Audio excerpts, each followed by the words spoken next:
Hello, eighth grade. It's Mr. Friday checking in with you. Just wanted to give you guys a review of everything you've been looking at this week. We've been moving pretty quickly, looking at some of the minor prophets in the Old Testament. And really, we're coming up on the end of the year, so we need to be making some headway. And that's worked out well. Since the books are smaller than some of the bigger books of the Old Testament, I've asked you to read through them, usually only maybe 3 or 4 chapters. And that's really helpful because those smaller prophets had important messages to the people. And it may be a little bit hard to understand them if you don't actually read through the passage. So make sure you're doing those readings. If you that way you can really understand what we're talking about, what we're studying, and that's the goal, to keep learning about God's word. And I think I've mentioned to the class, several times, when's the next time in your life that you're going to get to study Habakkuk or Obadiah or any of these other books that we're looking at now. So take the opportunity to really dig in, spending a little bit of time every day as I give you those assignments to actually learn what these books are about and how they apply to you. So that's what I want to help you with today. I'm going to go through the notes. So let me pull them up. You should be able to see them in the screen now. Going to Nahum, uh, we need to talk a little bit about just who each of the prophets are personally and when they lived, where they lived, what their message was about.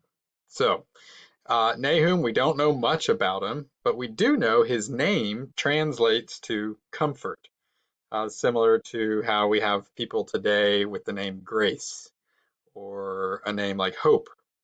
Well, Nahum simply means comfort. And that's actually helpful because it does help us to understand what this book is really all about.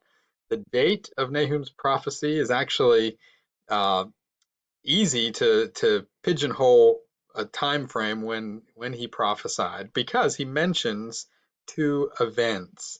One of the events in chapter 3 he mentioned has already happened, and that's that the capital of Egypt, No Amon or Thebes, had already fallen. Well, that we know historically that happened in 664 BC.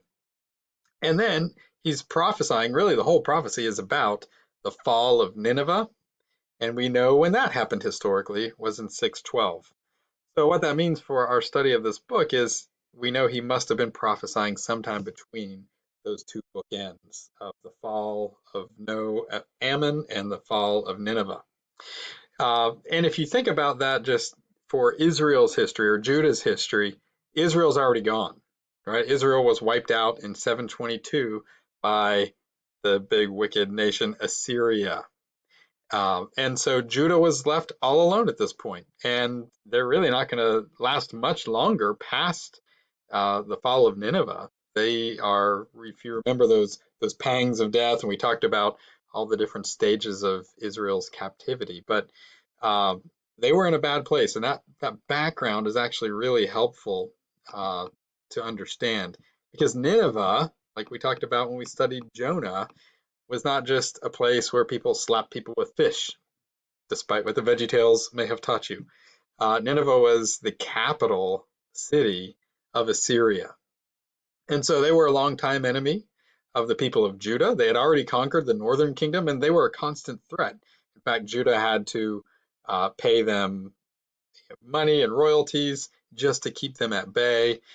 You may remember the time when Hezekiah was king and Sennacherib brought his army, this army that had not been defeated in over a century, and surrounded Jerusalem, had no way to defend themselves, and all Hezekiah could do was pray. And God answered his prayer.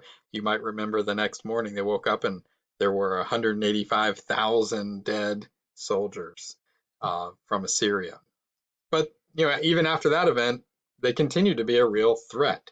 So, what's this book all about? Well, the purpose of Nahum is to comfort Judah by announcing the destruction of Nineveh. Sometimes we say, well, gee, that sounds like God is a big angry God and he's doing these mean things to people, wiping them out and destroying the city of Nineveh. But you have to recognize these people were very wicked.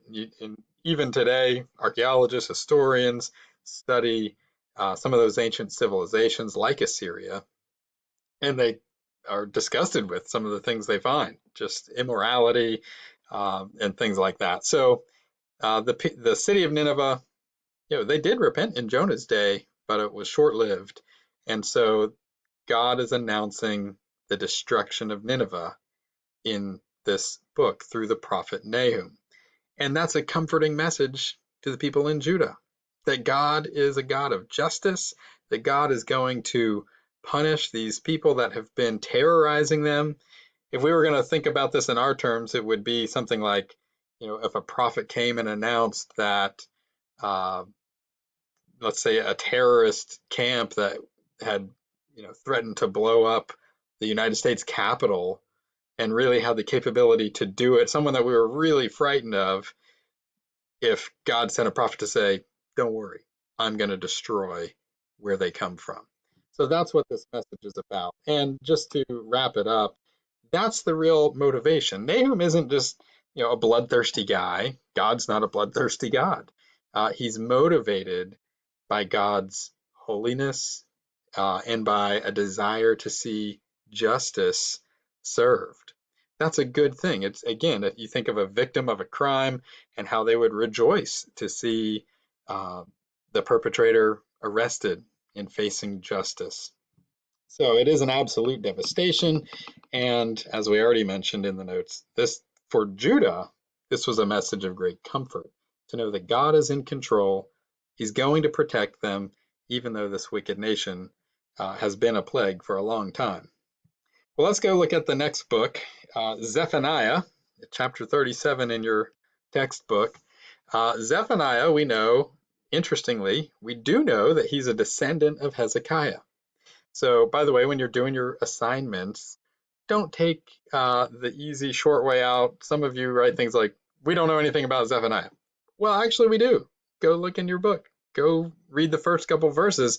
He tells us about his lineage and that he comes directly from Hezekiah. So do those questions well. Again, it's all about learning. When's the next time you're going to get to study Zephaniah? So when did he prophesy? This is during the reign of Josiah. Josiah was the 8-year-old king, you might remember, who brought about religious reforms in Judah. They rediscovered the law, they rebuilt the temple, they drove out all the idols. And so this is a time of revival and reform in Judah, but Zephaniah's message is a little shocking. The purpose of Zephaniah is to announce doom that's coming to Judah. This one's not about Edom.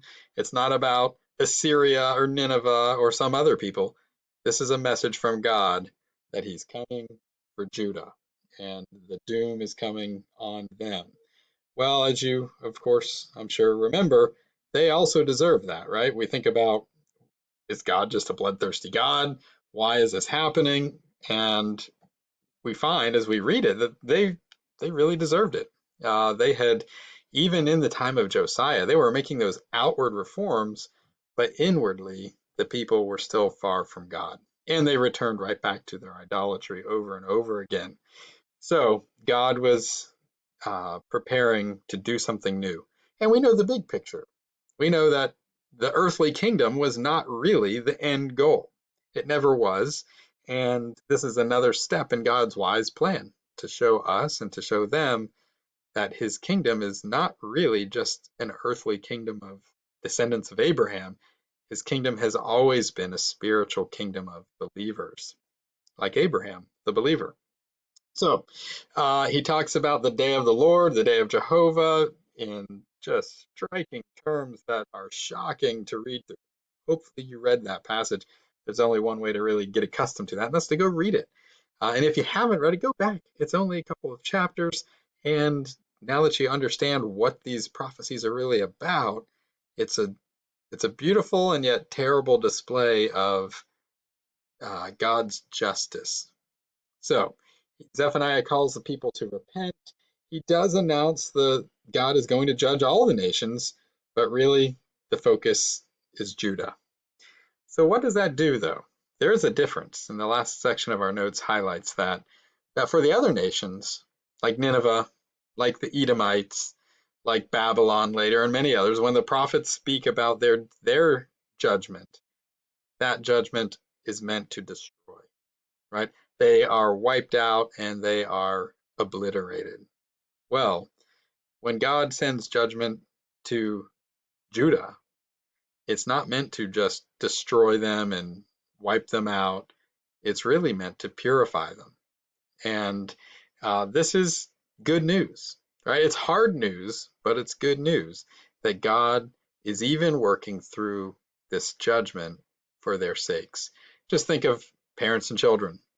Gee, I'm sure you're all familiar with that relationship, and your parents really mean it when they say this is harder for me than it is for you, or I'm doing this, I'm punishing you because I love you. And that's what we're seeing here. It's a real severe punishment that's coming on Judah. It's very well deserved, but um, God is going to do good things. He's going to, out of this, Judah is going to be purified. There's going to be a small remnant of believers who never return to idolatry. And we see that unfold later on. Well, let's look at one more book that we studied this week, and that's Habakkuk. Unfortunately, didn't have you in class, so I didn't get to do my great, amazing teacher joke every time someone says the word Habakkuk. Sounds an awful lot like a sneeze, so I could just say, well, bless you, gesundheit. So Habakkuk, ha ha ha, funny guy. All right, so the prophet Habakkuk, um, we don't have any personal information about him. It's a short book again, and this one is unique because Habakkuk is written like a conversation between the prophet and God. And Habakkuk is really asking some challenging questions, some deep questions. And so we're going to dig into that here as we go on. So, what's the purpose?